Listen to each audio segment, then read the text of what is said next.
नमस्कार, करंटनॉमिक्स YouTube online channel में आपका स्वागत है। मैं हूं doctor Akshita. Daily current affair series का 20 पार्ट लेकर मैं आपके सामने हाजिर हुई हूं। उम्मीद करती हूं सब लोग अपने घरों पे होंगे, स्वस्थ होंगे, मस्त होंगे और घरों पे रहकर अपनी पढ़ाई को और भी ज़्यादा मजबूत बना रहे होंगे। हमारे से इसी प्रकार से जुड़े रहने के लिए और अपनी पढ़ाई को और भी ज़्यादा बेहतर बनाने के लिए ज़रूरी है कि आप हमारे चैनल करंटनॉमिक्स को सब्सक्राइब करें, हमारी वीडियोस को ज़्यादा से ज़्यादा शेयर करें और हमारी वीडियोस को लाइक करें। इसके साथ साथ आप हमें हमारे टेलीग्राम चैनल पर भी ज्वाइन कर सकते हैं, हमारे इंस्टाग्राम को भी फॉलो कर सकते हैं और हमारे फेसबुक पेज को भी लाइक कर सकते हैं। आइए अब हम बात करते हैं आज के मुख्य टॉपिक्स के बारे में। आज के टॉपिक्स शुरू करने से पहले हम आज का मेन क्वेश्चन देखेंगे हमेशा की तरह। इसके साथ साथ हम हाइड्रोजन फ्यूल सेल व्हीकल्स के बारे में बात करेंगे जो कि दिल्ली और लेह में एनटीसीपी के द्वारा शुरू किया गया है। इसके साथ साथ हम स्पेशल लिक्विडिटी स्कीम को भी देखेंगे जो कि आरबीआई के द्वारा शुरू की गई है म्यूचुअल फंड्स को, कंपनीज़ को रिलैक्सेशन देने के लिए। इसके बाद हम कोविड-19 रैपिड टेस्ट किट इशू के बारे में भी देखेंगे जो कि आजकल बहुत ज़्यादा चर्चा में है क्योंकि ये किट जो है वो चीन को वापस करने की बात कही जा रही है। इसके साथ साथ हम पिछले वीडियो में पूछे गए क्वेश्चन का आंसर भी यहाँ पर सॉल्व करेंगे। आइए अब हम बात करते हैं आज के मुख्य क्वेश्चन के बारे में। आज का क्वेश्चन है देहिंग पटकाई वन्यजीव अभयारण्य यानी देहिंग पटकल वाइल्ड लाइफ सेंचुरी के संदर्भ में सही कथन कौन सा है। ऑप्शन ए है national board for wild life ने असम में देहिंग पटकाई वन्यजीव अभयारण्य के एक हिस्से सालेकी में कोयला खनन की सिफारिश की है। ऑप्शन बी है यह अभयारण्य असम के डिब्रूगढ़ तिनसुकिया जिले में स्थित है। ऑप्शन सी है इसे जून 2004 को एक अभयारण्य घोषित किया गया था। या ऑप्शन डी है उपयुक्त सभी। तो आपको बताना है इसमें से कौन सा आंसर सही है। आपको इस क्वेश्चन का आंसर हमारी इस वीडियो के नीचे यूट्यूब के कमेंट सेक्शन में प्रोवाइड कराना है। आइए अब हम बात करते हैं आज की पहली न्यूज़ के बारे में। आज की पहली न्यूज़ है हाइड्रोजन फ्यूल सेल व्हीकल्स को लेकर। ये न्यूज़ भी हमने press information bureau government of India की साइट से उठाई है। इस न्यूज़ में है कि एनटीसीपी ने लेह और नई दिल्ली के लिए हाइड्रोजन फ्यूल सेल आधारित बस और कार परियोजना लॉन्च की है और उसके लिए वैश्विक ईओआई आमंत्रित किए हैं। ईओआई यानी कि एक्सप्रेशन ऑफ इंटरेस्ट। देखिए, एनटीसीपी लिमिटेड भारत का एक सबसे बड़ा बिजली उत्पादक और विद्युत मंत्रालय के तहत एक केंद्रीय सार्वजनिक क्षेत्र का उपक्रम है और इस उपक्रम ने लेह और नई दिल्ली के लिए 10 हाइड्रोजन सेल आधारित इलेक्ट्रिक बसों और 10 फ्यूल सेल आधारित इलेक्ट्रिक कारों के लिए वैश्विक अभिरुचि पत्र यानी ईओआई एक्सप्रेशन ऑफ इंटरेस्ट आमंत्रित किए हैं। एनटीसीपी की पूर्ण स्वामित्व वाली एक सहायक कंपनी है जिसका नाम है एनटीपीसी विद्युत व्यापार निगम लिमिटेड। इसके द्वारा ईओआई जारी किए जाएंगे। हमने यहाँ पर मुख्य 3-4 चीज़ें देखी। पहली ये कि एक्सप्रेशन ऑफ इंटरेस्ट जो लेटर है वो कौन जारी करेंगे या एक्सप्रेशन ऑफ इंटरेस्ट किसने जारी किया है। एनटीसीपी की पूर्ण स्वामित्व वाली सहायक कंपनी एनटीपीसी विद्युत व्यापार निगम लिमिटेड, पहली बात। दूसरी, ये कहाँ के लिए है, इस उपक्रम ने कहाँ के लिए जो है वो आमंत्रित किए हैं ईओआई, लेह और नई दिल्ली के लिए। तीसरी बात, इस जो ये ईओआई आमंत्रित किए जाएंगे उसमें क्या कहा गया, उसमें ये कहा गया है कि 10 हाइड्रोजन फ्यूल सेल आधारित इलेक्ट्रिक बसों और 10 ही हाइड्रोजन फ्यूल सेल आधारित इलेक्ट्रिक कारों के लिए जो भी कंपनी अप्लाई करना चाहती है वो अप्लाई कर सकती है और सरकार को इस प्रकार की यानी हाइड्रोजन फ्यूल आधारित बस और कार की डिलीवरी कर सकती है। यानी हमने देखा कि मेन चीज़ इसमें क्या क्या है। यहीं से इसी प्रकार से हमें नोट्स बनाने होते हैं और इसी प्रकार से हमें नोट्स उठाने होते हैं कोई भी जो न्यूज़ आती है करंट की उसमें से। देखिए, हाइड्रोजन फ्यूल सेल आधारित वाहनों की जो खरीद है देश में अपनी तरह की पहली परियोजना है जिसमें हरित ऊर्जा को लेकर फ्यूल सेल वाहन तक का संपूर्ण समाधान विकसित किया गया है। तो कैसी योजना है, अपने पहली योजना है जिसमें इस तरीके से काम किया जा रहा है। यह हाइड्रोजन फ्यूल सेल आधारित वाहनों की खरीद जो है सरकार के द्वारा की जा रही है। आगे यदि हम बात करते हैं तो आगे हम देखते हैं कि इस पहल के लिए नवीन एवं नवीनीकरण जो ऊर्जा मंत्रालय है उसने भी अपना समर्थन दिया है। इसके साथ साथ लेह और दिल्ली की पायलट परियोजना के तौर पर जो लेह और दिल्ली में इसे शुरू किया गया है और इसका जो मुख्य उद्देश्य है वो यही है कि परिवहन के क्षेत्र में कार्बन उत्सर्जन को कम किया जा सके क्योंकि हमें पता है कि जो परंपरागत ईंधनों से यानी पेट्रोल, डीजल इत्यादि से जब वाहन चलाए जाते हैं तो ग्रीन हाउस गैसों का बहुत ज़्यादा उत्सर्जन होता है जिससे पर्यावरण को बहुत ज़्यादा हानि पहुंचती है। इसी के लिए जो है वो कार्बन उत्सर्जन को कम करने के लिए जो है हाइड्रोजन फ्यूल सेल आधारित वाहनों की खरीद जो है, वाहनों की खरीद की जो बात है वो गवर्नमेंट ऑफ इंडिया के द्वारा की जा रही है। ये जो उपक्रम है वो सार्वजनिक परिवहन के संदर्भ में पूर्ण ई मोबिलिटी समाधान प्रदान करने के लिए जो है विभिन्न प्रौद्योगिकी की पहल कर रहा है। इसमें आम लोगों को चार्जिंग सुविधा प्रदान करने के लिए बुनियादी ढांचे का निर्माण और राज्य परिवहन उपक्रम को इलेक्ट्रॉनिक बसें प्रदान करना भी शामिल है। तो इसमें क्या क्या है, तो ऐसा नहीं कि आपने केवल बस खरीद ली, उसके लिए चार्जिंग की सुविधा भी होनी चाहिए, तो सरकार इसके लिए भी काम कर रही है। प्लस इलेक्ट्रिक बसें भी शहरों को मिल सके, राज्यों को मिल सकें, इसके लिए ये काम भी जो है इस PSU यानी NTPC के द्वारा किया जा रहा है। इस संबंध में जो विभिन्न शहरों में 90 सार्वजनिक चार्जिंग स्टेशन हैं और फरीदाबाद में E3 व्हीलर्स के लिए बैटरी चार्जिंग और स्वैपिंग स्टेशन जो है पहले से ही चालू किया जा चुका है, E3 व्हीलर्स के लिए, जैसे कि ऑटो इत्यादि। इसी तरह अंडमान निकोबार प्रशासन के लिए ई बस समाधान योजना जो है वो भी लागू या जारी करने की बात लागू करने की बात जो है वो की जा रही है। तो कौन सा है, केंद्र शासित प्रदेश है अंडमान निकोबार, जहाँ पर ई बस समाधान योजना भी लागू करने की बात की जा रही है। तो हमने इसमें से क्या क्या नोट्स बनाए, हमने इसमें से नोट्स बनाए। सबसे पहली बात कि NTCP की एक पूर्ण स्वामित्व वाली सहायक कंपनी है NTPC विद्युत व्यापार निगम लिमिटेड, जो कि EOI यानी एक्सप्रेशन ऑफ इंटरेस्ट जारी करेगी। पहली बात तो ये। दूसरी बात, लेह और नई दिल्ली के लिए 10 हाइड्रोजन फ्यूल बस आधारित इलेक्ट्रिक बसों और कारों के लिए EOI जो है वो आमंत्रित किया जा रहा है। तीसरी बात, इसके अंतर्गत फ्यूल सेल आधारित वाहनों की खरीद जो है वो देश में अपनी तरह की पहली परियोजना होगी। इसके साथ साथ नवीन एवं नवीनीकरण ऊर्जा मंत्रालय भी इसका समर्थन करता है और इसका मुख्य उद्देश्य परिवहन के क्षेत्र में कार्बन उत्सर्जन को कम करना।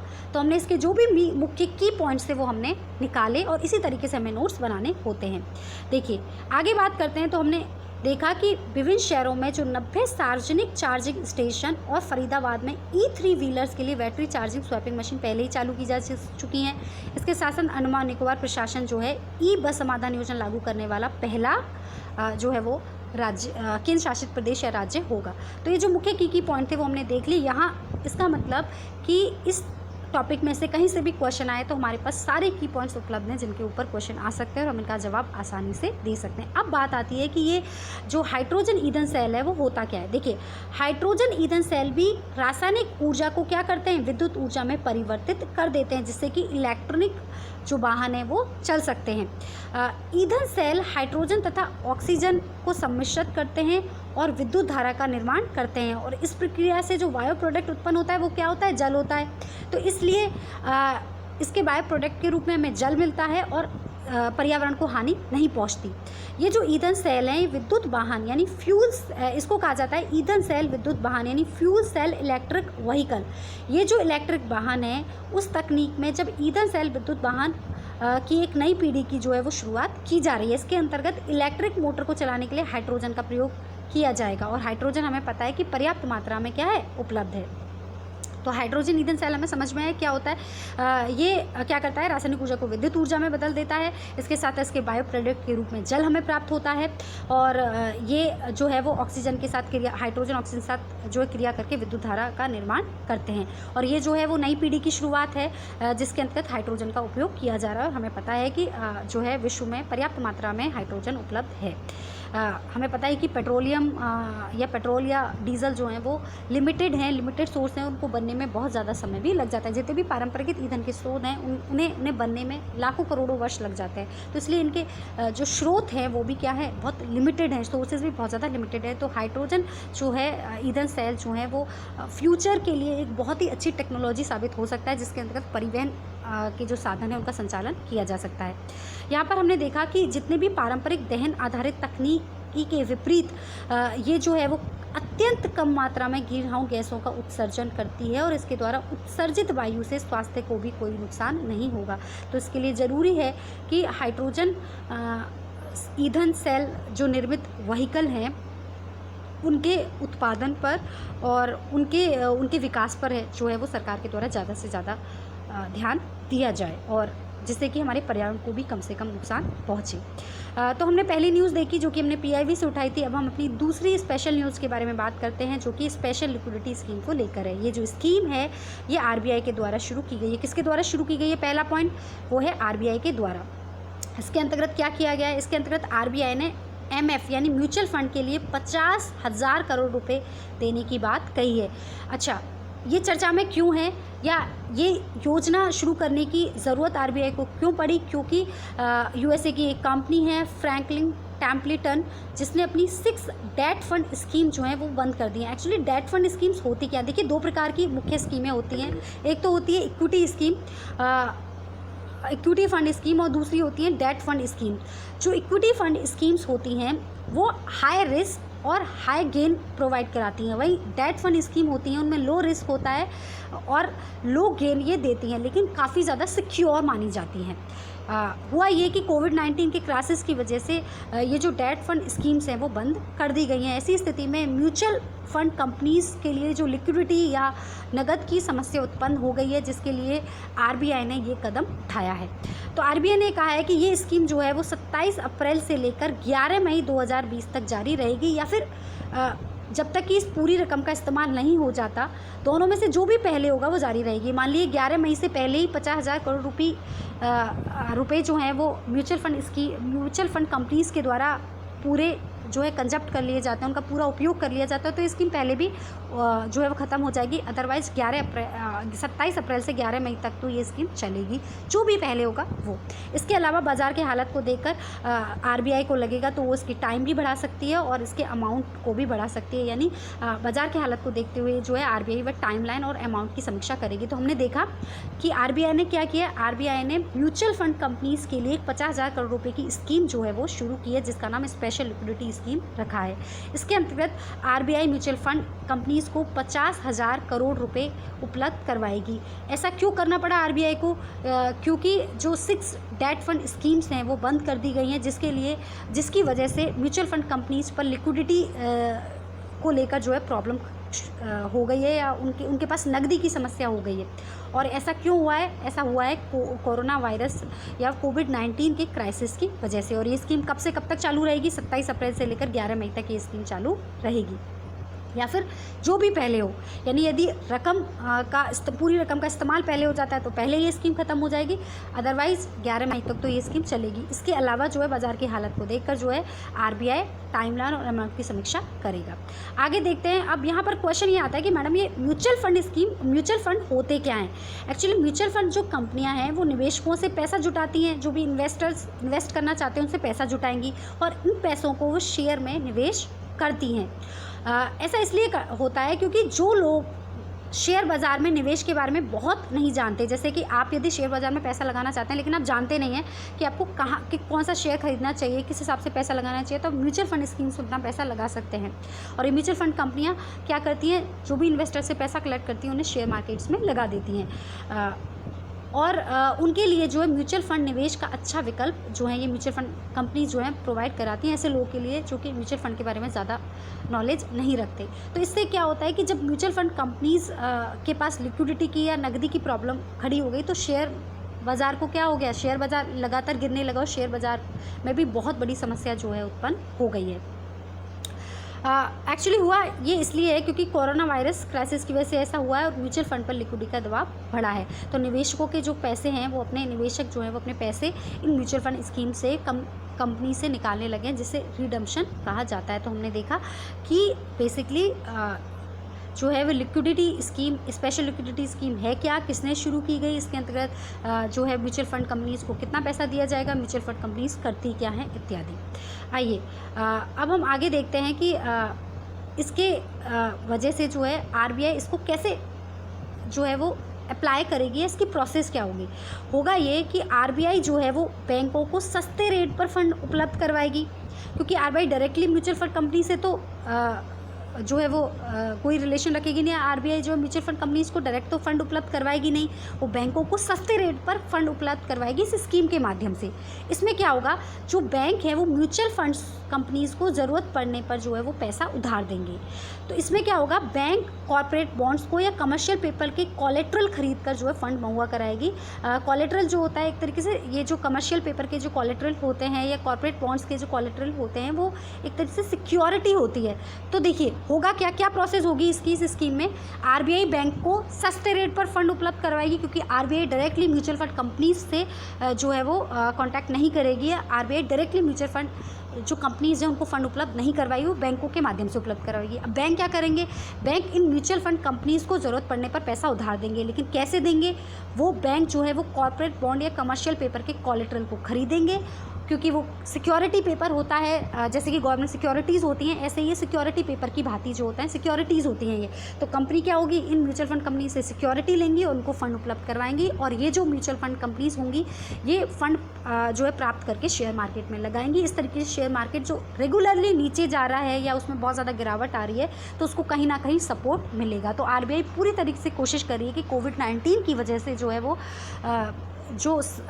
हर फाइनेंस क्राइसिस, इकोनॉमिक क्राइसिस का जो हमें सामना करना पड़ रहा है वो सामना ना करने पड़े। कैपिटल मार्केट में, मनी मार्केट में जो है सप्लाई लगातार जो है वो मनी की बनी रहे, लिक्विडिटी की बनी रहे, और जो है अर्थव्यवस्था को कैसे भी करके जो है वो ढर्रे पर या रास्ते पर लाया जा सके। आइए अब हम बात करते हैं आरबीआई के बारे में। तो आरबीआई को हम देखते हैं तो हमें पता है कि आरबीआई हमारे देश का केंद्रीय बैंक है। इसका मुख्यालय मुंबई महाराष्ट्र में है। इसकी स्थापना 1 अप्रैल 1935 को हुई और वर्तमान में इसके गवर्नर शशिकांत दास है। इसके अलावा आरबीआई जो है हमारे देश का बैंकों का बैंक है, सरकार का जो है वो बैंक है, बैंकर के रूप में काम करता है, इत्यादि इसके काम है। अब हम देखते हैं कोविड-19 रैपिड टेस्ट किट, जो कि हमारा अगला टॉपिक है या अगली न्यूज़ है। ये भी बहुत इंपॉर्टेंट है, आजकल बहुत ज़्यादा ये इशू चर्चा में है। अच्छा, रैपिड टेस्टिंग जो किट है वो है क्या? ये रैपिड टेस्टिंग जो है वो कोरोना के संक्रमण की जांच करने वाला एक किट है, और ये कम समय में ही टेस्ट के नतीजे दे देती है, इसीलिए इसका नाम क्या है, रैपिड। उसके बाद आगे यदि हम बात करते हैं तो एक्चुअली है क्या कि भारत में कोविड-19 की जांच के लिए 2 तरह के टेस्ट किए जा रहे हैं। पहला तो है RT-PCR टेस्ट और दूसरा है रैपिड एंटीबॉडीज़ टेस्ट। ये जो RT-PCR टेस्ट है ये reverse transcription polymerisation chain reaction, R मतलब रिवर्स, T मतलब ट्रांसक्रिप्शन, P मतलब पॉलीमरेज, C मतलब चेन और R मतलब रिएक्शन टेस्ट। ये अपने आप में इसकी प्रोसेस जो है वो काफ़ी लंबी होती है और इसके रिजल्ट आने में बहुत ज़्यादा वक्त लगता है।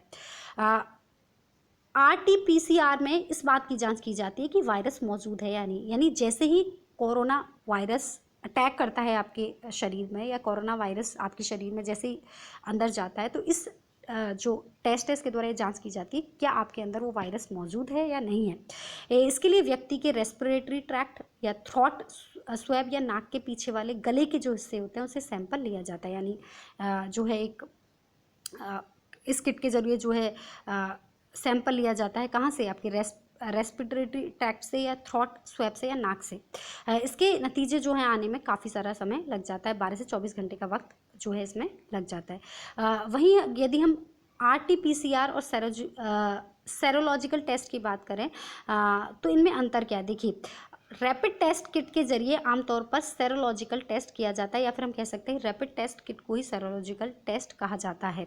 इसके जरिए क्या होता है कि पीड़ित या संदिग्ध के खून में एंटीबॉडी की तलाश की जाती है। जहां पर हमने RT-PCR में हमने क्या देखा कि इसमें वायरस की जांच की जा रही है कि वायरस शरीर में है क्या नहीं है, यानी एंटीजन की जांच की जा रही है, वायरस की जांच की जा रही है कि वो शरीर में है क्या नहीं है। और इस रैपिड टेस्ट में उसके आगे की बात की जाती है, यानी जैसे ही वायरस हमारे शरीर में एंटर करेगा तो हमें पता है कि वो हमारे शरीर जो है एंटीबॉडी बनाना शुरू कर देंगी। तो इसमें एंटीबॉडी को देखा जाता है, यानी जहाँ पर पहले कदम में RT-PCR टेस्ट किया जा रहा है वहीं दूसरे भाग में, दूसरे कदम में जो एंटीबॉडी की तलाश की जाती है और माना जाता है कि वायरस से संक्रमित होने के बाद खून में एंटीबॉडी विकसित होती हैं। इसी एंटीबॉडी का पता लगाकर कोरोना के टेस्ट जो है रिजल्ट जारी किए जाते हैं। यहाँ पर एक बात आपको क्लियरली समझ में आनी चाहिए कि जो RT-PCR टेस्ट है उसमें जब वायरस के बारे में पता लगाया जाता है तो वो उसके जो रिजल्ट आते हैं वो उसमें 100% तक शुद्धता रहती है और उसमें पता चल जाता है कि हमारे अंदर वायरस है या नहीं है। और ये जो सेरोलॉजिकल टेस्ट होता है इसमें एंटीबॉडी की तलाश की जाती है, क्योंकि ये देखा जाता है कि यदि कोरोना वायरस ने आपके ऊपर अटैक किया है या कोरोना वायरस आपकी बॉडी में आया है तो उससे लड़ने के लिए हमारे शरीर ने एंटीबॉडी क्रिएट किए होंगे। और यदि एंटीबॉडी क्रिएट हो जाते हैं और एंटीबॉडी बने हैं उस कोरोना वायरस से लड़ने के लिए, तो इसका मतलब ये कहा जाता है कि आपके अंदर जो है वो कोरोना वायरस है, विद्यमान है। यहाँ पर इसके नतीजे 100% शुद्ध नहीं होते। उसका एक कारण ये होता है कि देखिए, जैसे ही हमारे शरीर में कोरोना वायरस ने अटैक किया, जैसे ही हमारे शरीर में वो वायरस आएगा, यानी कोई भी वायरस या बैक्टीरिया या अन्य जो जैविक जो तत्व होते हैं जो कि हमारे शरीर को हानि पहुँचाते हैं, वो एंटीजन कहलाते हैं और एंटीजन के रूप में जब हमारे शरीर में प्रवेश करते हैं, एंटीजन से लड़ने के लिए हमारा शरीर जो होता है एंटीबॉडी बनाता है। तो इसमें 2-3 जैसे ही वो वायरस आएगा तो लगभग 2-3-4 दिन का समय जो है इसमें लग जाता है। इसी के साथ साथ जब शरीर एंटीबॉडी बनाकर उस एंटीजन को यानी उस वायरस को ख़त्म कर देता है तो उसके लगभग 2-3 दिन के बाद तक भी जो है एंटीबॉडी हमारे शरीर में विद्यमान रहता है। यानी पहले तो हुआ ये कि जैसे ही कोई वायरस ये जो कोरोना वायरस हमारे शरीर में एंटर किया तो उसके बाद होगा क्या, उसके बाद ये होगा 3 दिन लगेंगे लगभग इस एंटीबॉडी को बनने में। इसके साथ साथ जब एंटीबॉडी यहाँ से अपना काम कर देगा और इस जो वायरस है उसको ख़त्म कर देगा, मार देगा, तो उसके बाद एंटीबॉडी जो है हमारे अंदर 2-3 दिन तक जो है यहाँ पर भी रहेंगे। 3 दिन यहाँ पर वो एंटीबॉडी नहीं बन पाएंगे और 3 दिन यहाँ पर कोरोना वायरस ख़त्म हो चुका है उसके बाद भी 3 दिन यहाँ पर एंटीबॉडी हमारे पास रहेंगे। यानी अगर इस बीच में यहाँ पर 3 दिन और यहाँ पर 3 दिन इस बीच में यदि इस रैपिड टेस्ट को किया जाता है तो यहाँ पर देखिए हमारे शरीर में वायरस उपलब्ध है लेकिन एंटीबॉडी बनने में 3 दिन लग गए हैं। तो यहाँ पर हुआ क्या कि इस टेस्ट से जो रिजल्ट आया वो रिलायबल नहीं हुआ। क्यों रिलायबल नहीं हुआ? क्योंकि हमारे शरीर में एंटीबॉडी बने ही नहीं और एंटीबॉडी जो है नहीं बने तो एंटीबॉडी का पता ही नहीं लगा पाया है वाला टेस्ट। वहीं दूसरी और जब एंटीबॉडी यहाँ पर बन गई लेकिन हमारे अंदर कोरोना वायरस ही नहीं है या वो वायरस है ही नहीं, वो वायरस मर चुका है, तो यहाँ पर यदि टेस्ट किया गया तो यहाँ पर भी क्या हुआ, उस टेस्ट ने के जो रिजल्ट आए वो रिलायबल नहीं थे क्योंकि हमारा जो वायरस है यहाँ पर ख़त्म हो चुका था। इसके साथ साथ यदि हम आगे बात करते हैं तो देखिए इस तरीके से ये जो एंटीबॉडी ये जो रैपिड टेस्ट है वो काम करता है। इसके बाद आप आगे आइए तो देखेंगे हम कि इस वजह से हुआ क्या है कि जो भारतीय चिकित्सा अनुसंधान परिषद है ICMR, उसने चीनी कोरोना वायरस परीक्षण किट को अंडर परफॉर्मिंग पाया है कि इसके द्वारा जो प्राप्त होने वाले जो रिजल्ट हैं वो सही नहीं होते और यही इशू चल रहा है। और इसके लिए गवर्नमेंट ने जो है इन टेस्ट किट जो है उनको वापस करने की बात कही क्योंकि सरकार ने कहा है कि अभी हमने इनका भुगतान जो है वो नहीं किया है और इनको जो है वापस किया जा सकता है। आइए अब हम बात करते हैं 27 अप्रैल के क्वेश्चन के बारे में। नहीं, कल जो हमने आपसे क्वेश्चन पूछा था उस क्वेश्चन के आंसर को हम यहाँ पर देखते हैं।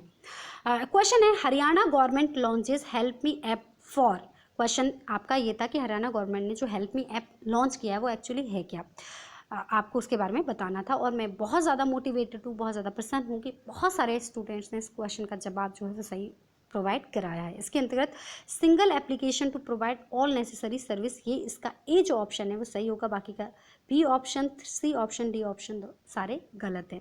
देखिए ये है क्या, इसके बारे में जब हम बात करते हैं तो ये जो एप्लीकेशन है ये कंपैटिबल है with any Android based smartphone, यानी जितने भी एंड्रॉयड बेस्ड स्मार्टफोन हैं उस पर इस ऐप को डाउनलोड किया जा सकता है। उसके बाद ये सुविधा प्रदान करेगी जो भी रेजिडेंट हैं उनको, यदि वो रिक्वेस्ट करते हैं ड्राई राशन के लिए, कुक्ड फूड के लिए, LPG सिलेंडर्स के लिए, एम्बुलेंस के लिए, डॉक्टर्स के लिए या मूवमेंट पास के लिए या फिर बैंक अपॉइंटमेंट के लिए, तो वो जो है वो ये इस ऐप पर जो है वो रिक्वेस्ट डाल सकते हैं। उसके बाद होगा क्या, ये जो मोबाइल एप्लीकेशन है sends the citizens request to the district officer, जो भी कंसर्न जो अथॉरिटी होगी, कंसर्न जो डिस्ट्रिक्ट ऑफिसर होगा, उनको उस नागरिक की, उस सिटीजन की रिक्वेस्ट मिल जाएगी। उसके बाद ये जो ऐप है वो also provide farmers with an option to sell their crop in the mandi by booking a gate pass. इसके साथ साथ जो एप्लीकेशन है वो प्रोवाइड कराएगी फार्मर्स को भी प्रोवाइड कराया गया, जिसके अंतर्गत जो है वो एक ऑप्शन दिया गया है कि यदि वो अपनी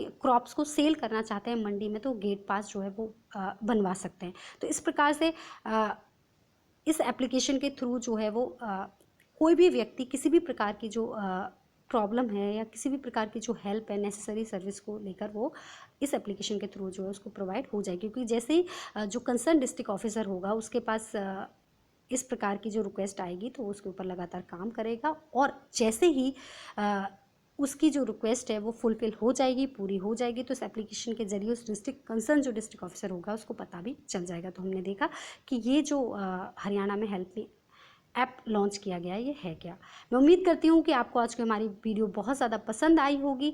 आप हमारी वीडियो को ज़्यादा से ज़्यादा शेयर कीजिए, लाइक कीजिए और हाँ, हमारी चैनल को सब्सक्राइब करना मत भूलिए। मिलते हैं आगे वीडियो में, तब तक के लिए थैंक यू, नमस्कार।